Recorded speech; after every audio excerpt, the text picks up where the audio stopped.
Bismillahirrahmanirrahim. Umat Islam itu setelah perang Ahzab tahun ke-6 itu umat Islam ada babak baru, Pak. Yang pertama apa?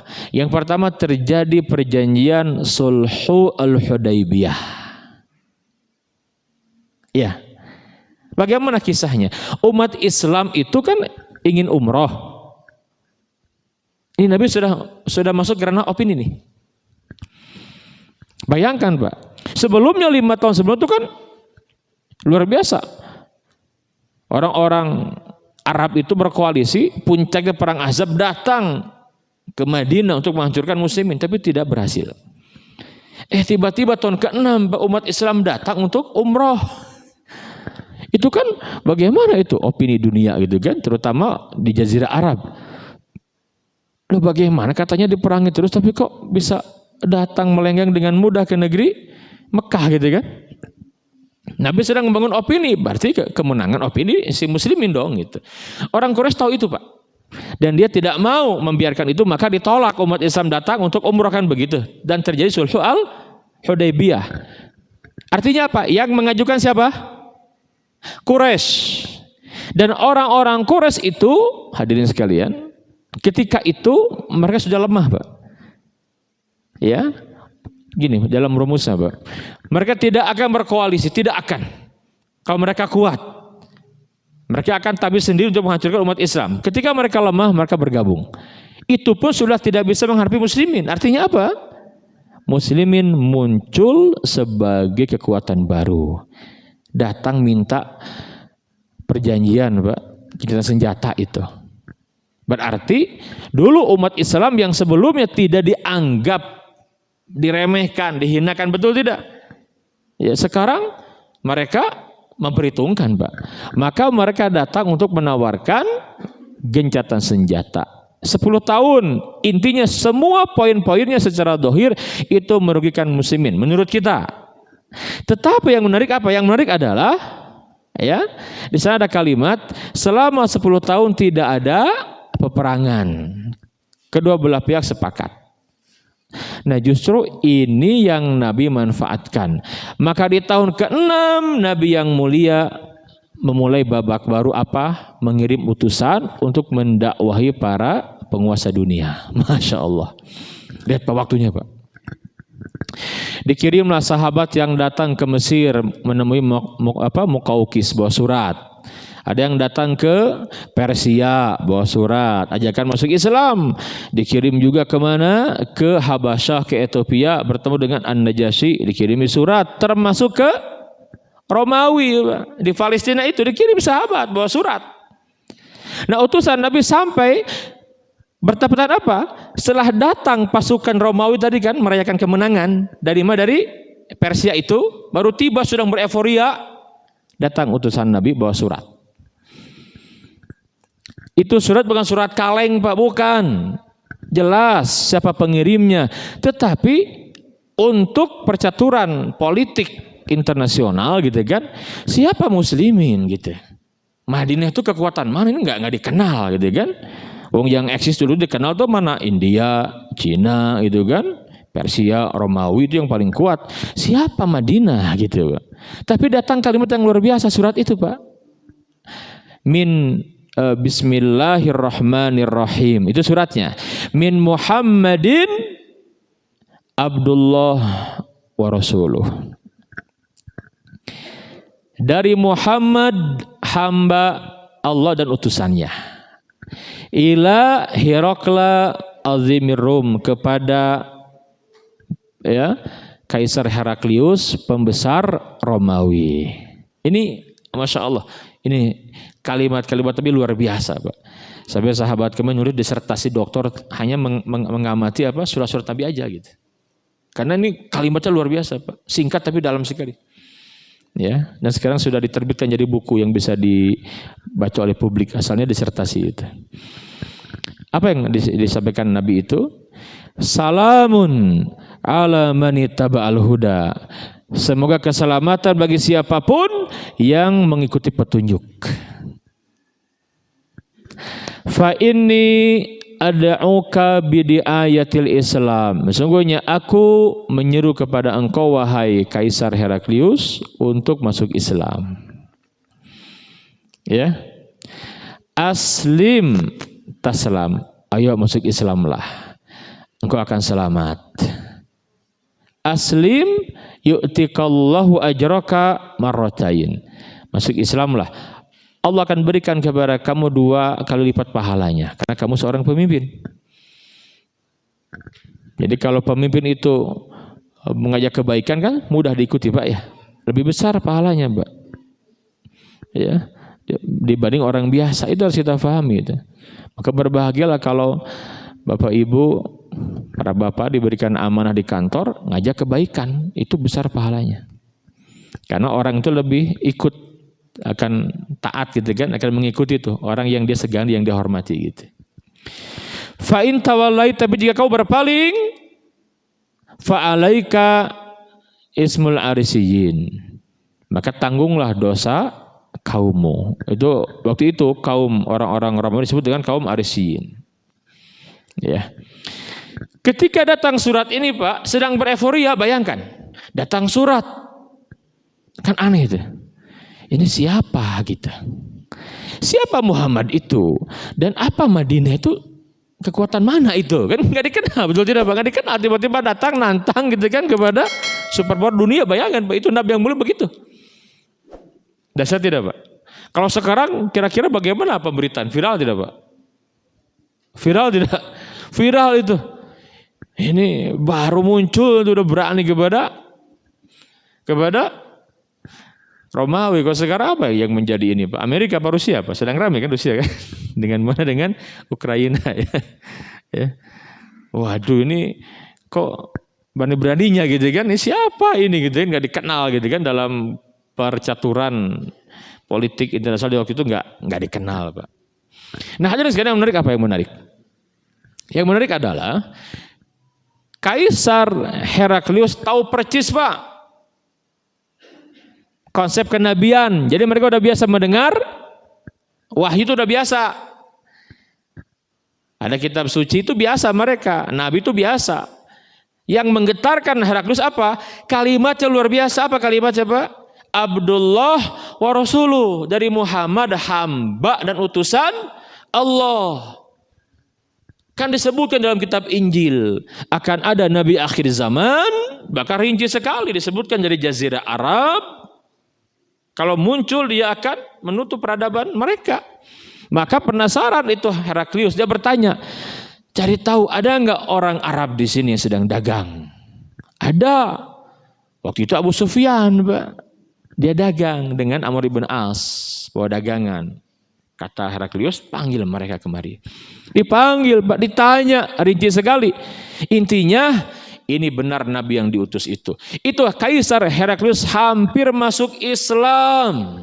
Hampir masuk Islam. Tetapi dia gengsi Pak, ketika dia minta saran dari para pembesarnya. Ya, ditolak.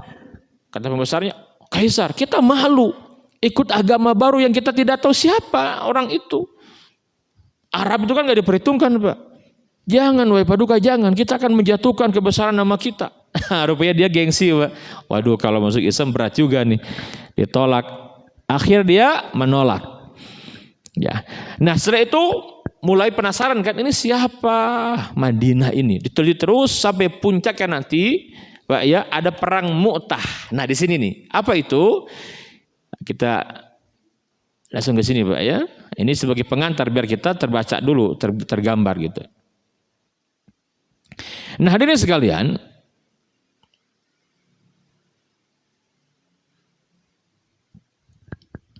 apa penyebab perang Mu'tah ini Pak?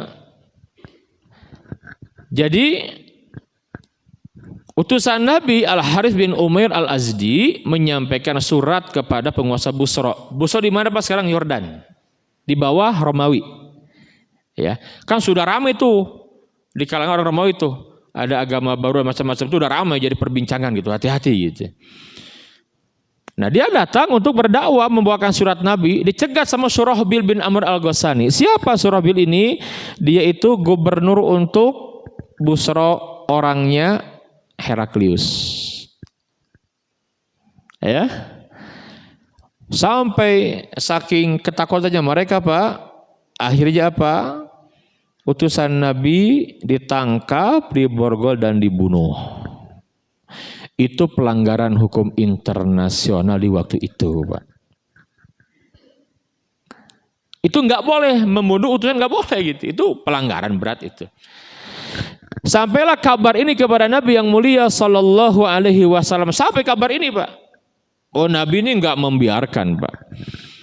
Ya, Nabi kalau sudah dilanggar ketentuan Allah, Nabi itu luar biasa, Pak. Nabi muncul, Nabi tampil, kata Nabi, kita akan hadapi kekuatan Romawi itu. Bayangkan, Pak, Muslimin, wong dengan Quraisy belum beres.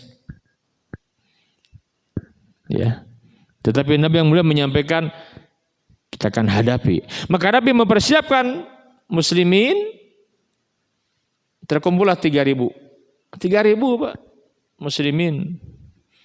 Kata Nabi yang mulia dengan kalimat yang luar biasa, aku angkat Ja'far Zaid ibn Harithah sebagai panglima kalian. Zaid, sahabat Nabi ini, Pak. Ya. Tapi agak unik di perang ini Nabi menyampaikan kalimatnya, Pak. Aku angkat Zaid sebagai panglima yang membawa bendera. Panglima kemuliaan. Wa in kutila Zaid fa Ja'far. Ini enggak biasanya, kata Nabi.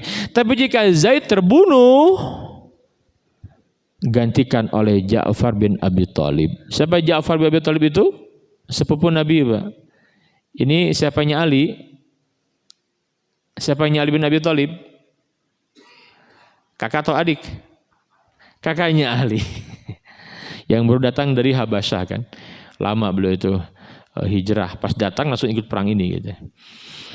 Fa in kutila Ja'far, tapi jika Ja'far terbunuh juga, syahid juga, fa Abdullah ibn Rawahah, gantikan sama Abdullah bin Rawahah. Ini sahabat Nabi yang ya ahli perang dan ahli opini. Dia menguasai media. Waktu itu medianya itu lewat syair, Pak. Ya. Dan benar saja, Pak. Ketika mereka berangkat, Nabi menyampaikan ramu-ramu perang, dan ini ada di kitab-kitab fikih jihad. Tidak seperti yang digambarkan sekarang musuh-musuh Islam dalam perang pemikiran, Pak. Ya, kan sekarang dahsyat sekali, Pak. Coba sekarang kita perhatikan. Narasi yang dibuat musuh-musuh Islam menggambarkan jihad itu menakutkan sekali.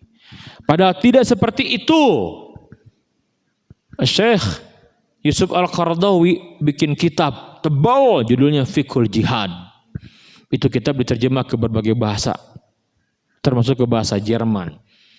Seorang jenderal, Pak, orang Nasrani, dia baca bukunya Yusuf Al-Qaradawi dan dia tertarik dan dia masuk Islam. Kata dia, nggak ada aturan sehebat ini dalam perang, kami tidak punya itu, katanya. Dan ini sangat memanusiakan sekali, luar biasa, Pak. Jadi dia tersadar selama ini memang penggiringan opini yang dilakukan Barat tentang jihad itu luar biasa. Sangat ngeri dan sangat menakutkan. Sampai kemudian muncul di kalangan umat Islam yang ketakutan. Itulah generasi Islamofobia, betul tidak? Ada sekarang, Pak. Digambarkannya menakutkan, teror segala macam kan. Coba sekarang kalau kita bicara jihad, Pak, mesti diidentikan dengan terorisme, Pak. Radikalisme, betul tidak? Enggak seperti kita lihat nih ketika Nabi mengutus mereka, Pak. Ini lihat kalimatnya, Pak. Ini begitulah para Nabi menyampaikan. Begitu jelas kali aturannya. Kata Nabi ini sebelum memberangkatkan yang 3.000 ini, Ugzu bismillah, perangilah orang kufur kepada Allah dengan nama Allah di jalan Allah, fisabilillah. Man kafara billah. Kata Nabi yang mulia, la tughaddiru wa la taglu. Janganlah kalian berbuat khianat, jangan mencuri harta rampasan sebelum dibagikan nanti. Wala taqtulu walidan, jangan membunuh anak-anak.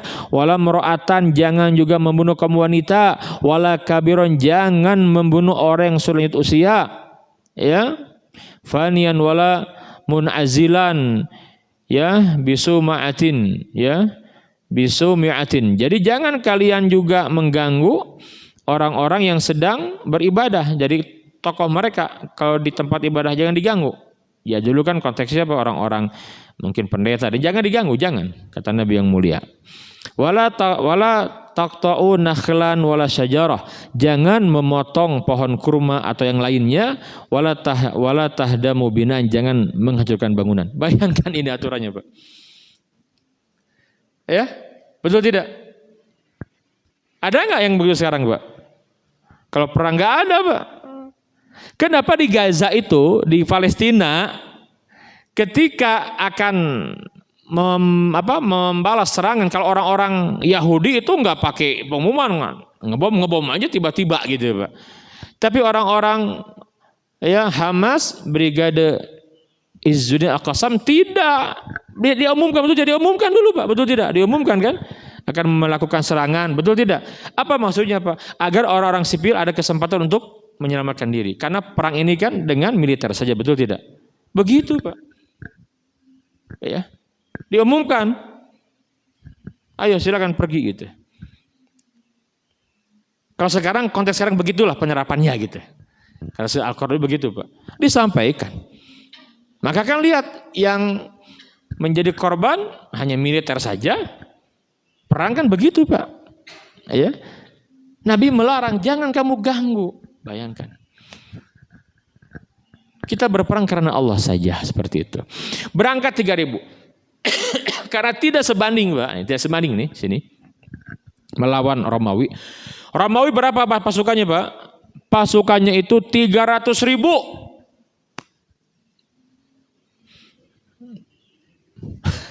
Satu banding berapa itu? 3.000, Pak. Berhadapan dengan 300. Satu banding berapa itu? 100. Kenapa? Karena Nabi kan di Quran disebutkan kan. Betul tidak? Ya, udah nggak aneh kalau orang punya iman kuat tuh nggak ada masalah gitu lah. Ya. Karena tidak seimbang itu sempat Pak Zaid bin Harithah sebagai panglima utama waktu itu merasa khawatir juga, wajar ya. Waduh, sampai berita mereka menyiapkan pasukan di Mu'tah, sebuah tempat. Ini Mu'tah, Pak. Nah, ini Mu'tah nih. Alhamdulillah saya beberapa kali ke sini, Pak. Ketika membawa program namanya Jejak Sejarah Peradaban Islam. Jadi ketika di Yordan itu kita mengunjungi termasuk Mu'tah ini. Ini Yordan, Pak. Udah masuk Yordan nih. Jadi kita lewat darat. Dari kota Madinah itu, Pak, jalan naik mobil sampai ke ini, melewati ada Khaybar, ada Madinatul Ula atau Madain Saleh, terus sampai kemudian Tabuk. Nanti udah masuk negeri Syam itu Urdun, Yordania, nah ada Mu'tah. Namanya tempat sampai sekarang masih ada. Ini masih ada sampai sekarang, Pak. Jadi situs bersejarah karena di sinilah dimakamkan para sahabat sebagian. Ada Zaid, ada Ja'far, ada makamnya Abdullah ibn Rohani, para syuhada di perang Mu'tah. Ya, di sini gitu ya. Ini Mu'tah. Ini Madinah, Pak. Ini kalau ditempuh perjalanan kurang lebih sekitar 1 bulan. Kurang lebihnya, Pak, 3 sampai 3 minggu sampai 1 bulan perjalanan dari Madinah waktu itu ya, seperti itu. Jalan gitu ya. Ini ke arah utara ke negeri Syam. Kembali, tidak berimbang, Pak. Maka benar baru perang terjadi, terbunuhlah siapa? Zaid terbunuh. 3.000, Pak, lawan 300.000. Mereka kan super power, kekuatan besar itu, Pak. Mencek orang ayana paling canggih lah logistik perangnya. Lah muslimin apa gitu kan? Tapi Nabi, kita lihat di sini yang demikian opini seperti apa, kita lihat. Maka otomatis kan karena wasiat Nabi, setelah terbunuh Zaid diangkat Ja'far. Ja'far memegang kendali itu, terbunuh juga sampai kedua tangannya putus. Maka Nabi menyampaikan di Madinah waktu itu kan Nabi diberikan wahyu, Pak. Ya kan? Jibril menyampaikan kabar bahwa terbunuh Zaid, terbunuh Ja'far, terbunuh Abdullah bin Rawaha. Kata Nabi, adapun Ja'far dia akan diberikan sayap oleh Allah di surga nanti, karena kedua tangannya diputus oleh orang-orang Romawi. Diangkatlah siapa? Abdullah ibn Rawaha.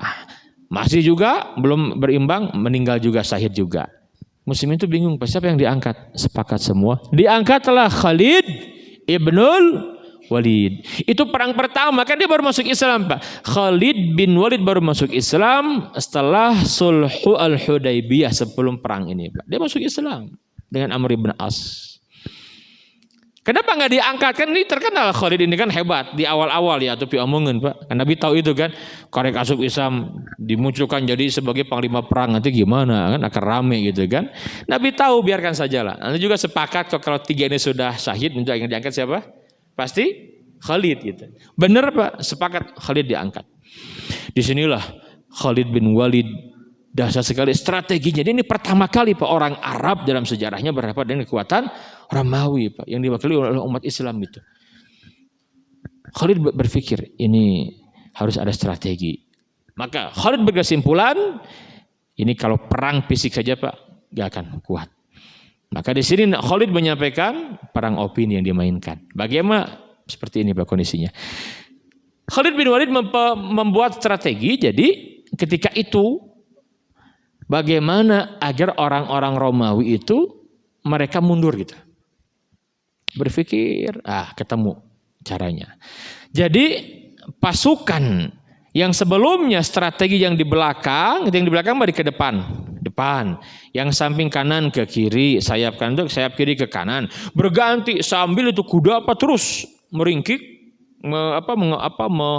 menghantarkan itunya, kakinya, debu tuh luar biasa, seperti banyak, ya kan?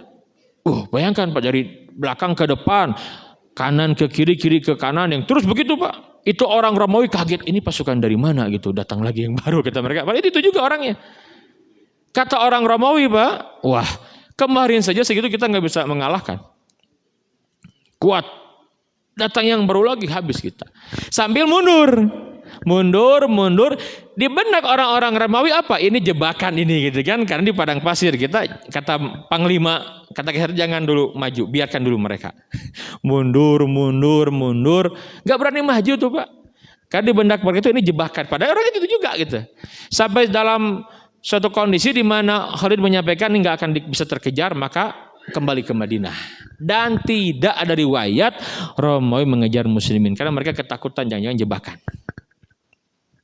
Sampai di Madinah, kata orang Madinah, Khalid kabur dari medan perang, dia lempari. Khalid, wah, sebagai macam dicitrakan negatif. Nabi tampil, kata Nabi, laisal firor walakinal karor, kata Nabi itu. Hati-hati kalian bicara. Mereka tidak melarikan diri, tidak akan dosa besar, Pak, hukumnya. Tetapi mereka membuat strategi lain yang nanti akan menang. Apa itu, Pak? Benar. Kita lihat dampaknya, Pak. Setelah perang ini terjadi, di Jazirah Arab rame, Pak. Dunia rame. Nah, kan itu yang Nabi ini kan opini, Pak. Apa itu? Romawi, kekuatan besar yang baru menang lawan Persia, nggak bisa mengalahkan orang Madinah, muslimin. Apa benar dia kekuatan besar? Kan jadi gitu, Pak. Satu sisi. Jadi itu merugikan siapa? Romawi. Secara mental itu udah jatuh orang Romawi itu. Mental jatuh, Pak. Sisi lain, muslimin diuntungkan. Walaupun tadi, ya secara perang fisik itu ya sahabat banyak yang syahid. Termasuk dari pihak sana banyak. Tetapi yang berkembang apa? Itu Jazirah Arab, Pak. Qabilah yang dulu rival muslimin yang menyerang seperti Ghatafan di perang Ahzab. Berbalik, kata mereka, ternyata muslimin hebat. Ngapain kita bergabung dengan Quraisy? Ini layak kita bergabung dengan mereka, luar biasa. Maka diceritakan dalam buku sirah itu, Pak, disebutkan banyak riwayatnya. Setelah perang Mu'tah itu, Pak, itu orang-orang Ghatafan yang jumlahnya hampir 6.000 datang ke Madinah masuk Islam. Luar biasa itu. Ini apa ini? Dampak dari perang? Opini, betul tidak? Nabi memberikan opini, Pak. Apa yang menggaung kalau sekarang viral itu muslimin hebat, muslimin kuat, muslimin kompak, begitu. Ini yang pertama nih, Pak. Perang Mu'tah. Secara opini dimenangkan siapa? Muslimin. Romawi itu ngeri sekali, Pak. Mereka itu, wah, ini kurang ajar, ya wajar kan, kita dipermalukan gitu loh. Setahun persiapan Pak. Ini nanti ke perang Tabuk. Jadi urutannya perang Mu'tah dulu kan, baru perang Tabuk. Setahun dipersiapkan, kata Heraklius, kita akan membalas, nanggung, kata Heraklius dengan sombongnya. Jangan di kita datangi Madinah, kita lumat habis Madinah, dibuat malu kita. Akhirnya apa Pak? Setahun dipersiapkan. Kata Ibnu Hisham dalam kitab sirahnya, itu Kaisar Heraklius menggaji apa Pak? Prajuritnya Pak setahun ke depan. Kamu nggak usah mikirin, coba nggak mikirin dapur lah. Fokus aja. Dibuat malu kita, tercoreng kita gitu. Udah fokus, kita habisin Madinah, kita lumat habis Madinah. Berita ini sampai kepada kaum muslimin di Madinah. Ya Pak ya, ini kan terjadi setelah Futuh Mekah Pak. Hadirin sekalian, Nabi yang mulia Sallallahu Alaihi Wasallam membaca Pak. Nabi itu mengutus intel ke negeri Syam. Coba cari tahu informasi yang bisa kita mainkan opininya gitu. Ketemulah Pak. Kata sahabat yang diutus ini, ya Rasulullah, mereka akan datang ke Madinah setelah selesai musim panas. Nah, Nabi menarik.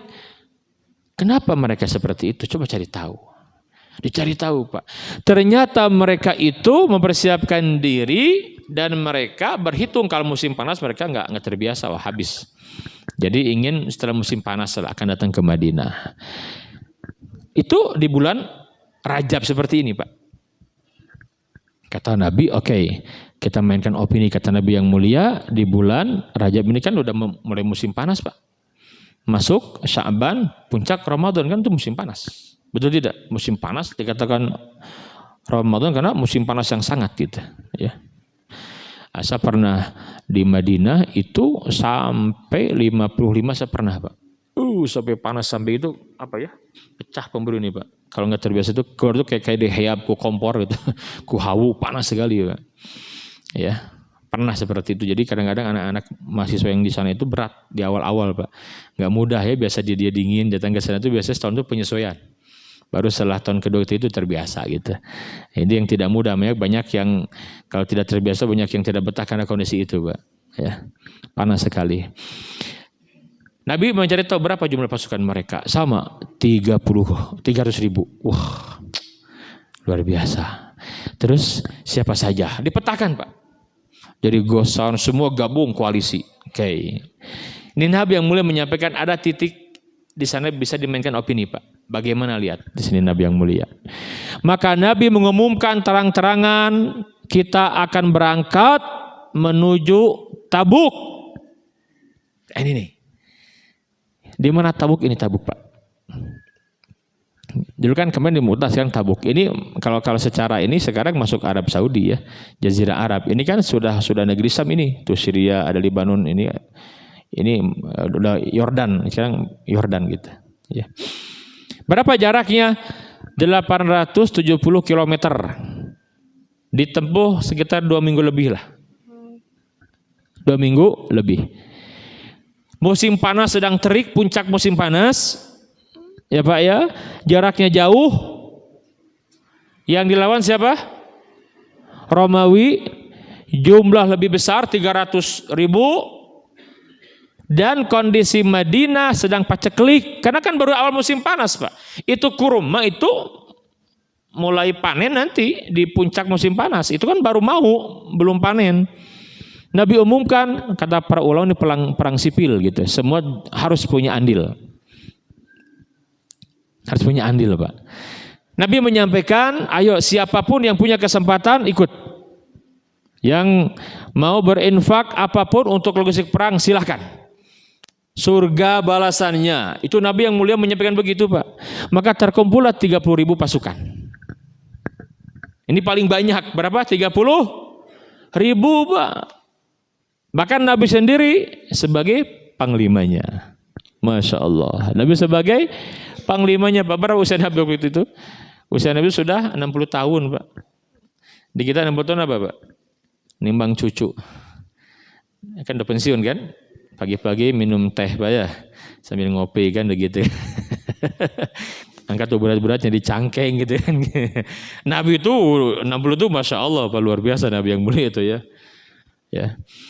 Nah, kondisi yang serba sulit ini Quran menggambarkan di surat At-Taubah dengan kalimat fisaatil usroh, perang di masa sulit gitu. Dahsyat tuh pahalanya Pak.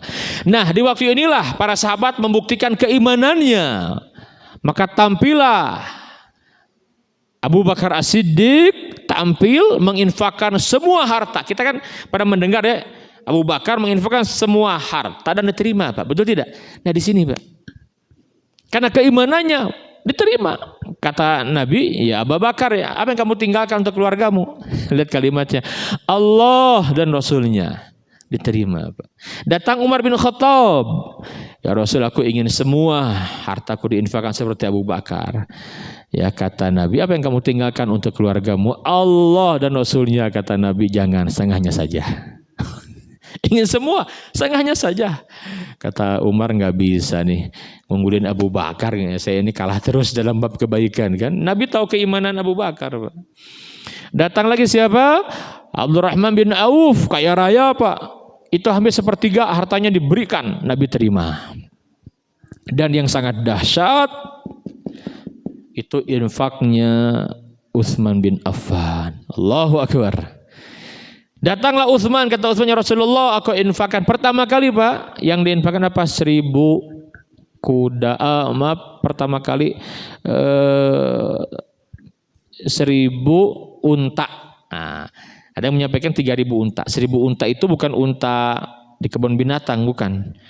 Bukan unta begituan. Ini unta yang siap ngangkut logistik perang. Ya, kalau sekarang apa Pak? Ya kendaraan logistik ya. Katakanlah yang paling, kan ada perbedaan ulama, ada sejarah. Katakan ambil yang sedikit ya, 1000 unta. Harga unta aja sekarang berapa Pak harga unta Pak? Yang disembelih itu berapa harga unta itu? Sekitar 25 sampai 40 juta. Katakan 50 juta lah ya. Karena kalau unta yang itu mahal sekali. Katakan kita yang paling murah aja Pak. Ambil harga 50 juta Pak. 50 juta dikali 1000 berapa Pak? Berapa Ustaz? 50 miliar. 50 miliar. Besar tidak? Lumayan. Lumayan. Ini baru mukadimah Pak. Besoknya Utsman datang lagi Pak. Menginfakkan 300 kuda perang. Kuda perang. Bukan kuda biasa, kuda perang. Saya ketika di Mekah, daurah di Ummul Qura, saya bertanya kepada seorang guru besar, mufti, saya sudah meninggal Pak. Belum lama meninggal, di Covid kemarin meninggal. Namanya Profesor Dr. Hashim Al-Ahdal. Dia orang Yaman. Cuma lama di Mekah, mufti di Masjidil Haram, dan guru besar di Ummul Qura. Karena beliau punya kuda Pak, kuda hebat, kuda perang. Beliau senang kuda. Di Mekah saya berkunjung ke rumah beliau, kudanya luar biasa kuda itu Pak. Saya tanya, Syekh, ini kuda gini berapa harganya? Kata beliau 1 juta real. Kuda. Dikali sekarang berapa real itu? Katakan sekarang sedang turun 3,5 juta, 3,5 ribu, 3.500 ya. Berapa Pak? 3,5 M. Hiji Pak. Hiji kuda kali 300 berapa? Halo, sok hitung. 1 T sekian, betul tidak? Betul tidak? Apa sampai di sana? Tidak. Nanti datang lagi. Kan muslimin kalau yang mustadafin itu ada yang bawa sekarung gandum gitu ya. Ya Rasul, aku punya ini nih yang sering diejek sama orang munafik. Allah mau perang kok bawa sekarung gandum, memang mau camping gitu kan. Orang munafik itu pekerjaannya Pak, nyinyir gitu kan. Ya nyinyir itu. Bawa kurma lagi sakit resek, emang rek camping, rek naon gitu kan, cik orang gitu ya. Mau perang ini diolok-olok Pak. Mereka teh ngasih enggak, berangkat enggak, tapi menghina gitu kan. Quran mengabadikan begitu surat Taubah itu. Ya.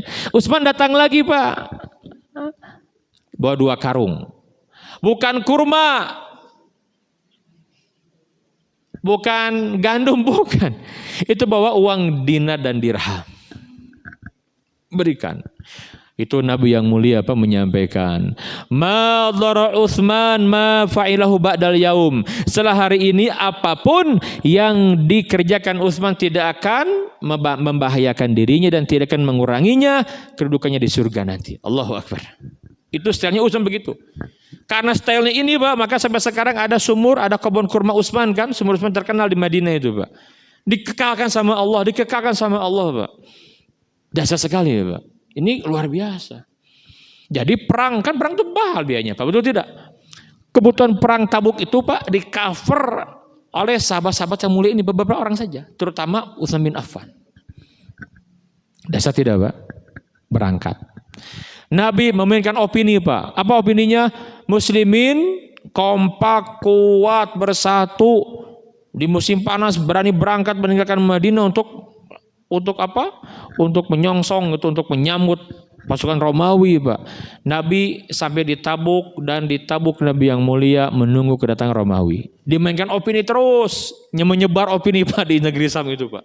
Lewat para penyair dulu begitu medianya gitu. Itu Heraklius Pak ngeper Pak, nggak berani loh Pak. Hebat. Kita aja Pak nggak berani berhitung. Logis itu berhitung Pak. Wah nggak bisa. Ini 30.000 meninggalkan Madinah di musim panas. Nabinya ikut. Udah kita nggak akan menang. Maka dalam sejarahnya perang Tabuk Pak nggak ada bentrokan fisik, nggak ada. Ngeper, jatuh mentalnya Pak, takut. 2 minggu Nabi nunggu di sana. Dipastikan ada wahyu nggak akan berani mereka Muhammad datang. Nabi pulang ke Madinah. Puncaknya apa hasilnya Pak? Puncaknya itu opini apa? Satu jazirah Arab di tahun 9 berbondong-bondong masuk Islam yang dikenal dengan Amul Wufud. Itu sebabnya Pak. Datang kabilah ke Madinah masuk Islam. Wah semua. Kenapa? Kan mereka itu menunggu ini apa sih hasilnya gitu kan. Sehingga ayeuna lah misalkan Pak ya. Ukraina aja. Rusia kan luar biasa punya senjata nuklir itu Pak. Coba yang menang mana ya gitu kan gitu. Mungkin nanti berapa dengan Amerika dengan China siapa gitu. Wah pasti orang tuh penasaran tuh tidak Pak. Mungkin akan viral kalau dulu ada medsos mungkin akan diwawancara tuh. Anda gimana kok bisa memutuskan untuk berangkat menghadapi superpower dengan kekuatan yang serba terbatas? Viral Pak. Jatuh mental orang Romawi. Kenapa? Nah ini yang luar biasa. Karena mereka tidak punya semangat jihad. Yang mereka cari kehidupan, betul tidak Pak? Dibayar mereka itu Pak. Tapi umat Islam tidak ketika berangkat. Li'alai kalimatillah. Yang dicari apa? Az-zuhur. Kemenangan li'izzatil Islam wal muslimin. Atau syahid. Kan itu puncak tertinggi yang mereka inginkan itu syahid. Dan ini juga yang dulu terjadi di masa Umar ketika Umar mengutus sahabat Nabi Ribi bin Amir untuk bertemu dengan Rustum, panglima Persia, Pak. Lagi-lagi itu opini itu umat Islam jago, Pak. Makanya ada seorang ahli sirah nabawiyah, Profesor Dr. Munir Ghotban yang di kita terkenal bukunya Fiqhul Haraki fi Sirah Nabawiyah. Fikih manhaj pergerakan, manhaj Haraki dalam Sirah Nabawiyah. Itu ada ya 2 jilid diterjemahkan. Nah, beliau juga bikin buku juga Minhajul I'lami fi Siratin Nabawiyah. Pentingnya media, pentingnya umat Islam menguasai opini untuk memenangkan dakwah, itu intinya dalam Sirah Nabawiyah. Makanya Pak, orang yang memahami pentingnya media, opini itu kan siapa Pak? Orang Yahudi, betul tidak? Yahudi Pak. Dalam Kongres Zionis pertama di Basel, Swiss dulu, tokoh mereka siapa namanya? Dr. Theodor Herzl. Dia menyampaikan kita akan fokus ke media, kita akan kuasai media, kita akan robah opini masyarakat. Fokus ke sana. Maka muncul film Hollywood, itu siapa di belakang itu Pak? Yahudi itu Pak. Dulu Amerika melawan Vietnam. Betul tidak? Dibuat perang Rambo. Film perang si Rambo itu. Film Rambo apa? Bapak sempat nonton nggak? Generasinya yang sekarang nggak tahu. Sama Pak ya. Senang sekali saya sama si Rambo itu ya. Waduh jagoan. Coba di film itu bagaimana digambarkannya Pak? Si Rambo itu nggak pernah kalah Pak. Seorang atau eleh KB itu si Rambo itu. Dan dampaknya betul kan? Jatuh mental orang Vietnam itu Pak. Waktu itu kan baru awal-awal ada film, luar biasa itu. Di waktu itu loh Pak. Nah sekarang juga sama, mereka main di media betul tidak? Kenapa mereka fokus ada media sosial seperti Facebook, apalagi Pak? Instagram, internet dan yang lainnya. Lihat bagaimana mereka memerangi umat Islam lewat pemikiran, Ghazul Fikri Pak. Di antara medianya apa? Media massa mereka kuasai itu. Umat Islam sekarang kebanyakannya apa? Udah nggak paham Islam dengan benar, tiap hari mengakses media sosial, yang dibaca berita sampah semuanya, Pak. Betul tidak? Lemahlah umat Islam, nggak percaya diri, Pak. Kita nih kalah, nggak pede gitu, Pak. Ya. Padahal belum berperang sudah takut duluan kita, Pak. Belum. Dulu Nabi itu menguasai media massa di waktu itu gitu. Maka kuncinya apa? Kalau ingin mengendalikan opini, yang pertama itu kata Syekh Munir Ghadban, jangan sekali-kali menampakkan kelemahan kepada musuh, jangan. Ini Nabi begitu, Pak. Mbak, ketika kita umroh Pak, atau haji kan ada tawaf ifadah ya. Pertama sekali ifadah itu pas datang, Pak. Tawaf kudum, tawaf kudum. Pertama datang itu ada tawaf. Itu sunnahnya di 3 putaran pertama ya, antara Hajar Aswad sampai rukun Yaman itu kan rombel, lari kecil. Kalau tidak macet, boleh kan sunnah buat para bapak lari gitu. Sampai ke rukun Yamani, ke Hajar Aswad kan baca jalan lagi kan. Rabbana atina fid dunya hasanah, seterusnya itu. 3 putaran pertama. Itu kenapa? Karena Nabi itu menyampaikan, itu kan terjadi ketika umroh qada kan. Setelah tadi yang tahun ke-6 nggak diperbolehkan, maka kata orang Quraisy tahun depan boleh Anda ke sini lagi. Maka Nabi yang mulia itu ketika sampai di Mekah, bagaimana kata Nabi? Itu orang-orang Quraisy yang melihat kita. Jangan menampakkan kelemahan, karena waktu itu sedang sakit, sebagian sahabat sakit, Pak. Demam di Madinah tuh luar biasa. Jangan kelihatan loyo, jangan. Ayo kita kuat jalan gitu. Nah orang kan nggak lihat tuh, kan dari sebelah sana kan di Yamani ini kan nggak lihat, jalan lagi. Kata orang Quraisy, woi orang Islam dulu ini sarehat, kuat. Kita salah selama ini. Nah itu maksudnya, Pak. Makanya selama umat Islam masih gontok-gontokan, Pak, seperti sekarang ini, saling serang di media, wah, itu musuh Islam itu ketawa mereka, Pak. Umat Islam nggak akan pernah bisa menang melawan kita. Kenapa? Karena umat Islam itu, Pak, kekuatannya ada pada persatuannya, betul tidak? Itu dia, Pak. Dipecah belahnya kita sekarang ini, maka mereka itu dengan mudah menguasai kita, Pak. Betul tidak? Kan sekarang yang terjadi begitu, Pak. Ya. Itu real sekarang terjadi, Pak. Umat Islam dipecah belah, antara umat Islam ramai sekali, Pak. Perang.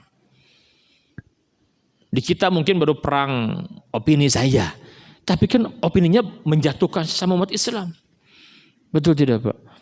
Yang ini merasa paling sunnah itu bid'ah, rame di sana aja, nggak gerak-gerak gitu. Betul tidak? Masalah yang udah beres 14 abad yang udah beres masalah, rame di sana aja gitu. Lupa dengan musuh yang sebenarnya di hadapan kita. Musuh tahu pada jadikan kita umpan, dipecah belah terus. Betul tidak? Diangkat orang-orang munafik, para pengkhianat, ketawa aja mereka itu. Biarkan umat Islam rame kan. Sampai toa masjid pun dipermasalahkan gitu kan. Betul tidak? Ramai toa masjid, Pak. Udah berapa rezim di negeri kita udah berjalan, udah biasa. Enggak ada yang mempermasalahkan toa masjid, betul tidak, Pak? Enggak ada, Pak. Sekarang ini gimana? Masih banyak PR besar. Umroh haji gimana? Ini nego dengan Arab Saudi jago, Pak. Malah diurusan toa masjid gitu. Saya berkali-kali membimbing orang yang mu'alaf masuk Islam, ikrar 2 kalimat syahadat di Darut Tauhid dan di beberapa tempat. Saya tanya, kenapa Bapak masuk Islam atau Ibu masuk Islam? Banyak alasan. Di antaranya apa, Pak Ustaz? Saya ini sangat tersentuh dengan suara azan. Maka aneh orang Islam merasa terganggu, aneh. Justru buat mereka itu siar, buat mereka itu menjadi hal yang menarik, betul tidak? Asli saya enggak pinjam pengalaman orang, pengalaman saya pribadi, Pak. Diminta membimbing orang masuk Islam. Saya tanya, kenapa? Apa penyebabnya diantaranya? Diantaranya disampaikan. Saya sangat tersentuh ketika mendengar azan. Saya senang, saya menanti suara azan itu, Ustaz katanya. Bayangkan, Pak. Makanya dalam fikih Islam diatur muazin imam itu jangan sembarang orang, betul tidak, Pak? Diatur, Pak. Orang suara gerebek gitu kan, serak-serak gerebek gitu ya. Napas pendek gitu kan. Tong maksakeun azan jeung teu fasih, jangan nanti kalabur gitu. Makanya Nabi itu memilih Bilal. Kenapa Bilal? Suaranya merdu lantang, suaranya sok azan Bilal gitu kata Nabi. Waduh, itu sahabat mendengar azan Bilal itu luar biasa, tersentuhlah kita. Kita kalau ke Mekah gimana dengan azan di Masjidil Haram? Ah, nikmat Pak. Di Masjid Nabawi, betul tidak? Di Masjidil Aqsa luar biasa. Maka DKM itu harus pandai. Nah kalau aturan gitu Mas setuju, betul tidak? Misalkan kamari misalkannya, baik dibuat aturan. Sekarang saya buat aturan cek Kemendag misalkan gitu ya. Nu azan harus yang spesial, ada apa ada syaratnya lah gitu ya. Nanti harus yang bagus, yang suara lantang, yang baru dites dulu oleh DKMT. Yang bagus, misalkan yang bagus, boleh nanti ajukan gajinya dari kami. Misalkan nanti kan, tajang muadzin sebulan 10 juta. Mantap nggak Pak? Mantap nggak? Mantap. Sok fokus adzan we jeung imam nu alus jadi siar. Nah ya mesin toanya butuh di modalan ke Kemendag ini atau yang bagus, yang standar, yang masa ari dangdutan aralus banyak. Nih suara yang bagus, ampli yang standar itu kan, wah segala macam diatur. Nanti kalau muadzin sudah 5 tahun minimal khidmat di sebuah masjid ke mana-mana, boleh mengajukan untuk umroh dan haji. Coba keren tuh, keren tuh. Mual di dia mau semua disambut, wah ayo luar biasa Kemendag. Lain ieu mah geranyeun aturan, teu kira-kira Pak. Disaroi jeung suara gonggongan anjing, kurang ajar, betul tidak? Cenah kumaha kalau sebuah komplek banyak anjing yang menggonggong waktu bersamaan. Aduh. Geus saya ngomong Pak. To apple aja kira-kira aja kan. Mun kitu mah ya dibandingkan suara anjing yang lonceng gereja masih lah gitu kan. Jeung suara gonggongan anjing teu kira-kira Pak. Ya rame semua. Bahkan mohon maaf. Ya, dia kan dari ormas NU, betul tidak? Sok di mana-mana rame menggunakan speaker saha NU Pak. Bener tuh. Persis mah jarang, paling azan nungkul Muhammadiyah. Sanu sok rame keluar eta toanya. Orang NU sholawatan, bener tuh. Puji-pujian di mana begitu Pak. Dikritik ku bayana sorangan ini ngamuk atuh. Ampun teh. Eta teh Pak, ini enggak paham opini, makanya musuh tahu Pak, digoreng. Makanya kan mereka ini jadi berita nih Pak. Untuk menutupi apa ya udah biarkan akhirnya sinar ribut itu kan gitu ya. Da orang ke ribut kumaha gitu ya. Kasus besar teh minyak goreng masih langka mah poho orang tuh Pak. Ngantri teh minyak goreng Pak, negeri penghasil sawit terbesar di dunia ini. Kita terbesar di dunia Pak. Abdi Pak sampai susah pernah pas kan enggak ngikutin berita rek beli minyak. Alah. Kabur mah enggak ada. Waduh enggak ada minyak goreng Pak. Ayeuna lagi mahal hargana Pak. Ya Allah. Dibatasi sekarang dibatasi. Maksimal beli 2 liter teh. Ya sampai ada kalau yang non subsidi harganya mahal banget Pak. Ya salam. Dan masih banyak lagi. Nah, intinya Pak itu perang opini. Jadi jangan sekali-kali menampakkan kelemahan kepada musuh. Yang kedua, sing kompak umat Islam. Sing kompak umat Islam. Saya punya ini sebagai penutup Pak. Tidak ada ya kemenangan umat Islam tanpa kekuatan. Dan tidak ada kekuatan umat Islam tanpa persatuan, dan tidak ada persatuan tanpa ukhuwah, nggak ada Pak. Orang mempertontonkan beda seetik para seawai terus pasea gitu kan, mual beres-beres Pak, habis kita. Dan itu memang target mereka, diadu-adukan kita antar ormas gerakan dakwah. Itu musuh tahu itu Pak. Jadi kalau ingin perang opini di media Pak, munculkan kekuatan, kompak umat Islam itu punya kekuatan, kompak itu harus begitu. Allah alam bisawab. Baik, karena sudah jam 6:04, mohon maaf agak waktunya lebih Pak ya. Karena ini kali pertama jadi saya sangat senang sekali ya nih Ustaz Nopan yang kekeh siap saya bilang. Insyaallah. Baik, kalau ada pertanyaan 1-2 sebelum ditutup saya beri kesempatan kepada jamaah sekalian. Allah alam bisawab.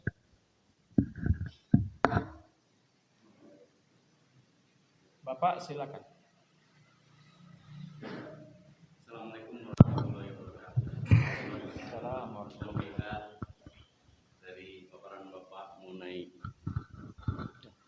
opini untuk menangkan sejauh mana opini kita dalam perang ini yang ada di Indonesia ini. Ya tadi saya sampaikan Pak. Jadi umat Islam harus, kan sekarang semua punya medsos betul.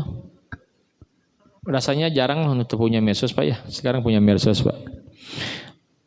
Makanya kenapa mereka takut sekali dengan cyber muslim, cyber army takut kan. Dibuat aturan. Ada pasal karet yang ujaran kebencian, betul tidak Pak? Karena mereka tahu Pak umat Islam itu luar biasa Pak. Kalau sudah kompak itu luar biasa. Sekarang kita hidup di satu kondisi Dulu Pak, itu media mainstream dikuasai mereka, televisi, radio. Kita nggak bisa apa-apa karena mahal kosnya, betul.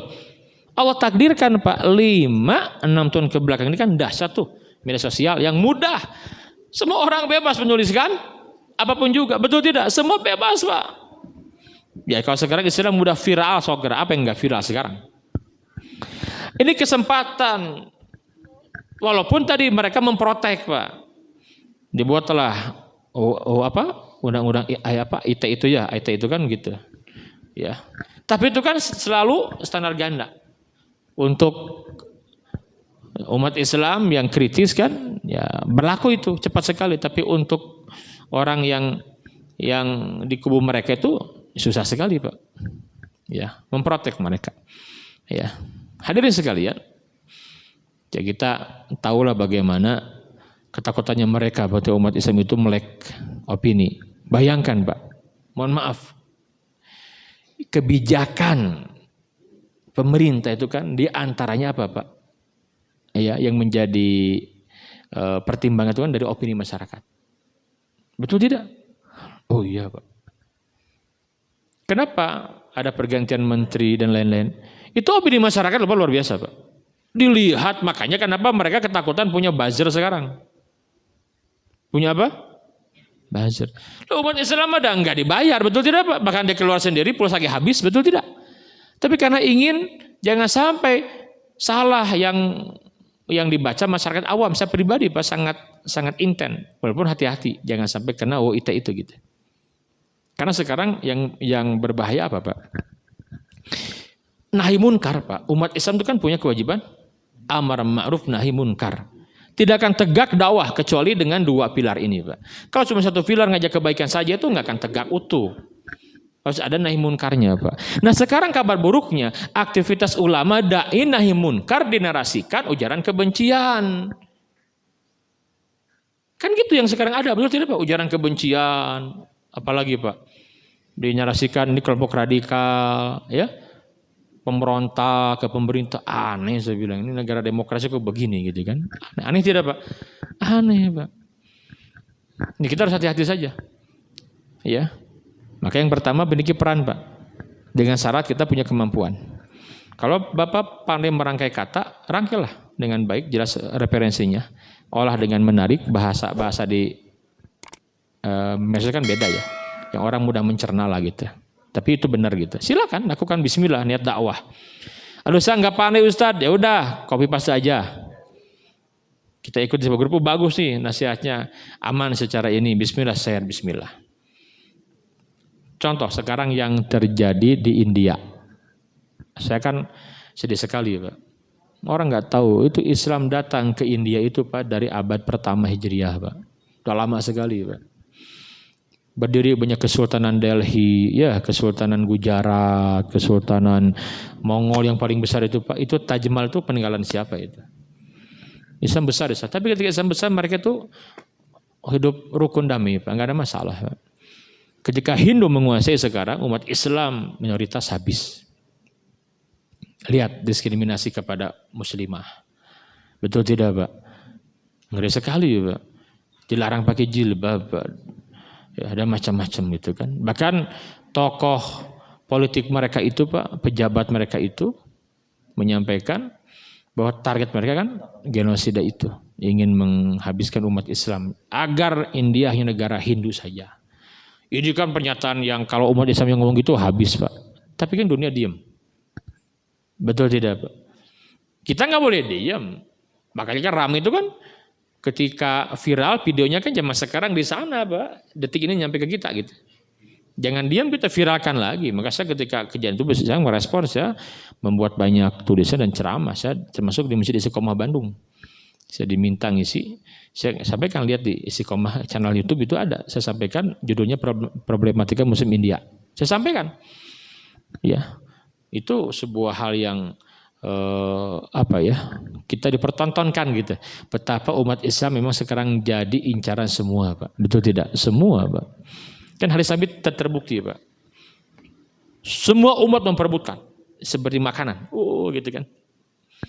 Kata sahabat, wa min qillatin nahnu yauma idzin ya Rasulullah. Apa karena kami sedikit? Oh, kamu banyak waktu itu dibanding Nabi gitu kan. Di waktu itu muslimin banyak sekarang, Pak. Kan total muslimin sedunia besok 1,6 miliar sekarang ini. Banyak, jumlahnya banyak.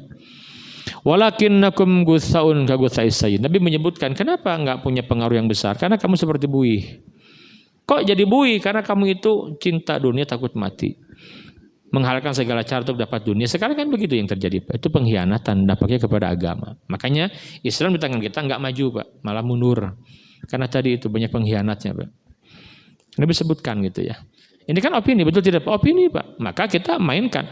Kita counterlah orang-orang yang nggak tahu kan. Kadang yang nggak tahu, oh karena itu orangnya ekstrim orang Islamnya gitu. Selalu begitu, Pak. Kalau bilang ekstrim ke orang Islam, radikal orang Islam kan begitu sekarang yang terjadi di media kan begitu.